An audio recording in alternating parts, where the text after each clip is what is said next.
Ik ben Vrouwtje en ik werk je alle dagen met de Frieske taal. Ik doe het. Wilst ik je meenemen in de BFTK. De afspraken die het Riek en provincie mij en maar haar oer het Friesk. De vorige keer in Gewoon Friesk, de taal van thuis, praten we over de zichtbares van het Friesk.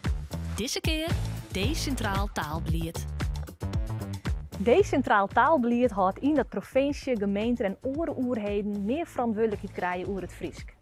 Dus net Den Haag bepaalt, maar de oerheden in Friesland zelfs. Riek en provincie willen dat oerheden en organisaties actief binnen Friesland nadenken over de Frieske taal. Dus dat burgers contact hebben met de Belastingdienst of de CAIB, zodat idealiter in het Fries kunnen matten. Zo'n jochetje 55 meist het Friesk broeken in de rechtspraak. Dat is wettelijk verslijn. En waarom is het belangrijk dat ze dat doggen of dwaamaaien? Nou, omdat ze haar beter uitdrukken kennen in haar eigen memmentaal. En in dit geval in Friesland, mij dat in het Friesk. Als het gaat om emotionele barren, dan is het heel mooi dat de mensen bij haar eigen taal blowen kennen en haar goed uitdrukken kennen in die taal. Er ben ik mensen die het gewoon minder goed kennen in het Nederlands, dus die het minder goed machtig binnen en die het heel graag in het Fries dwaan willen.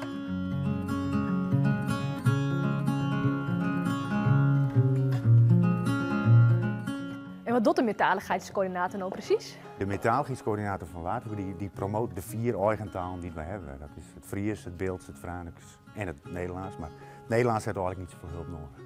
En de beste jinnigste in Friesland?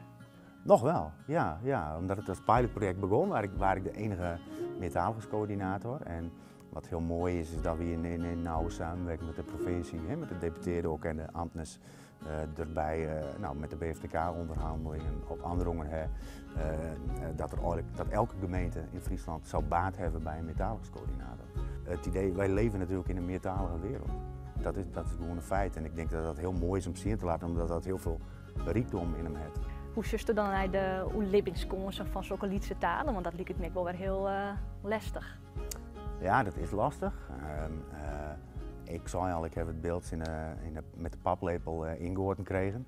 En in de jaren 80 was het legendarische programma Van Gewest tot Gewest, waar een keer bij Spaken. Die hem ook voor het beeld inzetten. En die zei van, hoe lang geeft u het beeld nog? En toen zei hij, ik geef het beeld zolang dat ik leef. Nou, Spaken is in 2000 verstorven. Dus dat beeld heeft hem veer overleefd. En ik echo hem altijd na. Ik zei ook altijd, als wij allemaal zeggen van, het beeld of het Fries overleeft ons wel. Nou, dan brengen we het dan houden we het nog heel lang uit. Tip. Hast contact met de gemeente, Belastingdienst of een oorheidsorgaan? Dan meest dus Fries praten en schreeuwen. Dus zie ik je het maar eens.